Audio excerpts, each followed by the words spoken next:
இப்போ நம்ம பீன்ஸ் கொடி வந்து ஒரு 5 அறுப்பு அறுத்துருச்சு. அதுக்கப்புறமா நம்ம இந்த நெமோஃபாஸ்கா அப்படிங்கிற இந்த நெமட்டோட் பிரச்சனைக்கு இந்த கெமிக்கலை நம்ம அதுக்கு யூஸ் பண்ணுறோம்.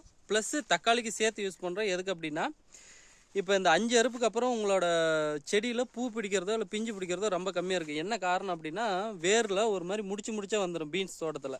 அப்படி வரும்போது அதால் என்ன பண்ண முடியாது, நியூட்ரியன்ஸை அதால் எடுக்க முடியாது. காரணம் என்னென்னா, அந்த வேர்ப்புழு நெமட்டோட்ஸு அதை நம்ம கண்ட்ரோல் பண்ணிட்டோம் அப்படின்னா மறுபடியும் அது நியூட்ரியன்ஸை கரெக்டாக அது அப்சர்வ் பண்ணிக்கும். அப்படி அப்சர்வ் பண்ணும்போது என்ன ஆகுனா, உங்களுக்கு மறுபடியும் பூ பிஞ்சு ஜாஸ்தியாக எடுக்கும். அப்போ உங்களுக்கு விளைச்சலும் நல்லா இருக்கும். அதே மாதிரி நம்மளது வந்து பார்த்திங்கன்னா தக்காளி சாம்பிள் வர ஸ்டேஜ். இந்த சாம்பிள் வர ஸ்டேஜில் ஒவ்வொரு செடி அப்படியே வாடி இறந்து போயிடும். தக்காளி செடி அப்படி வாடி இறக்குற காரணம் என்னென்னா, அதுவும் நெமட்டோட்ஸ் தான்.